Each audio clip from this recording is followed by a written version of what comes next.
Friend, welcome to teaching exam study. दोस्तों discuss करेंगे 6 to 8 की जो पेपर है सामाजिक अध्ययन के, जिसमें सीटेट की परीक्षाओं की पूछी जाती है पेपर 2 की।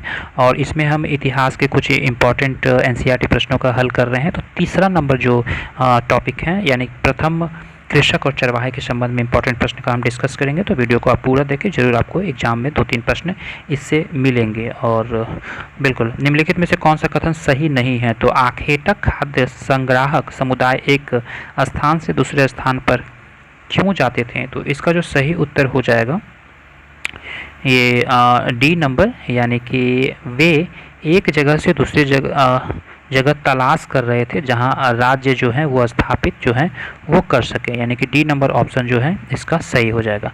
आगे है कि जैसे जैसे लोगों ने पशुओं को पालतू बनाया आरंभ किया, पालतू पशु धीरे धीरे जंगली पशुओं के रूप में भी भिन्न होते गए।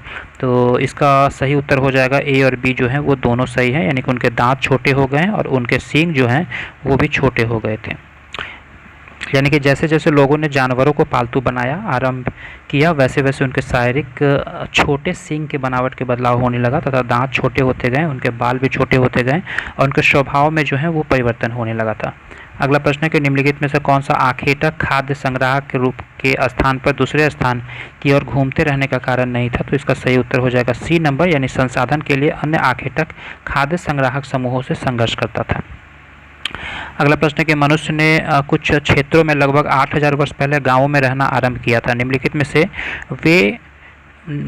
वे क्षेत्र कौन से थे? तो सही उत्तर हो जाएगा बी कि सुलेमान तथा किरथर पहाड़ियाँ। आप इसे याद रखेंगे और ये 2014 में प्रश्न पूछी गई थी सीटेट के पेपर 2 में 6 to 8 में। 5वीं और 6वीं शताब्दी वर्तमान में तमिलनाडु में बड़े स्तर पर खेती करने के लिए आवश्यक था। ये क्यों आवश्यक था? क्योंकि सिंचाई के लिए तटबंधों का निर्माण होता था। आगे है कि प्राचीन तमिलनाडु में खाली स्थान की बस्तियों को ऊर कहते थे। तो इसका सही उत्तर हो जाएगा सी नंबर, यानी खेतीहारी किसानों की बस्तियों को ऊर कहा जाता था। अगला प्रश्न है कि लगभग 2300 वर्ष पूर्व तमिल क्षेत्र में बड़े भूस्वामी को क्या कहते थे? तो सही उत्तर हो जाएगा वेल्लार कहा जाता था इसे। अगला प्रश्न है कि हमें ज्ञात है कि हड़प्पाकालीन लोगों ने हल का प्रयोग किया था क्योंकि पुरातत्वविदों को साक्ष्य यानी प्रमाण मिले हैं। तो इसमें खाली स्थान में सी नंबर ऑप्शन हो जाएगा, खिलौना तथा हल मिले हैं। अगला प्रश्न है कि हमें आरंभिक कृषकों एवं पशुपालकों के बारे में कैसे पता चला? तो इसका जो सही उत्तर हो जाएगा वो बी नंबर, यानी कि केवल बी जो इसका उत्तर जो हो जाएगा वो सही हो जाएगा कि हमारे पास अनाजों और जानवरों के हड्डियों के साक्ष्य थे। और अगला टॉपिक है प्रथम शहर, जो कि इतिहास की ही एनसीईआरटी बुक से ली गई है। निम्नलिखित में से कौन सा मध्यकालीन काल के वाणिज्यिक शहर के लक्षण रूपक हैं? तो इसका सही उत्तर हो जाएगा सी कि वहाँ सामान्यतः मंडपिका होता था। तो सी नंबर ऑप्शन जो है इसका बिल्कुल ट्रू हो जाएगा। अगला प्रश्न है 49 की हड़प्पा सभ्यता के लोग बनाते थे, क्या बनाते थे? तो डी नंबर ए और डी बनाते थे, यानी पत्थर के मुहरे बनाते थे तो और सोने के बने बर्तन को बनाते थे, यानी ए और डी नंबर ऑप्शन जो है ये बिल्कुल ट्रू हो जाएगा।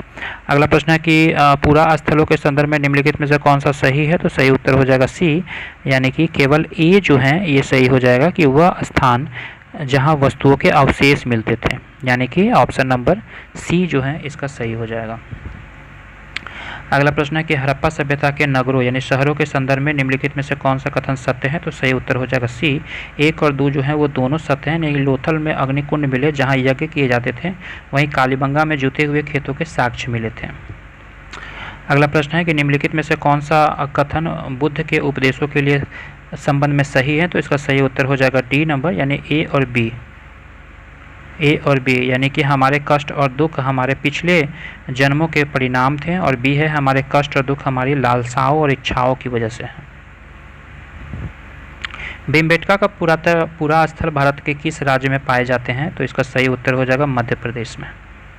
भीमबेटका का पूरा स्थल भारत के मध्य प्रदेश प्रांत के रायसेन जिले में स्थित एक सानिक आवासीय पुरा स्थल है। यहाँ आदि मानव बनाए गए शैल चित्र और शैलाश्रयों के लिए प्रसिद्ध है। इसकी खोज 1957 से 1958 में डॉक्टर विष्णु श्रीधर वाकनगर द्वारा किया गया था।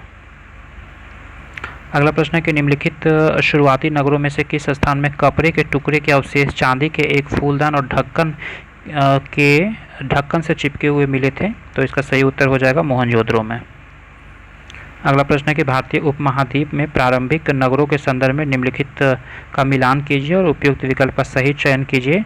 तो नागर दुर्ग जो हो जाएगा वो मोहनजोदड़ो में, यानी कि A का 4। उसके बाद अग्निकुंड जो हो जाएगा वो कालीबंगा में, यानी B का 3। भंडारगिरी जो हो जाएगा वो हड़प्पा में, यानी 3 का 2। और बंदरगाह जो हो जाएगा वो लोथल में। तो इसका सही ऑप्शन हो जाएगा A नंबर। निम्नलिखित में से कौन सा हड़प्पा का स्थल नहीं है? राखीगढ़ी, सतकोको, गवरीवाला और चिरांद। तो इसका सही उत्तर हो जाएगा D नंबर, चिरांद जो है वो बिल्कुल इसका।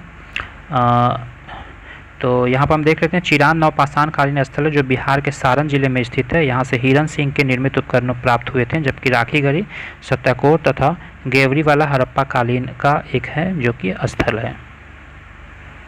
तो ये कुछ इम्पॉर्टेंट प्रश्न थे इस चैप्टर से, और हम नेक्स्ट चैप्टर में आपके लिए और भी इम्पॉर्टेंट प्रश्न लाएंगे। चैनल पर नए हैं तो चैनल को जरूर सब्सक्राइब करें। वीडियो देखने के लिए धन्यवाद। Thank you very much.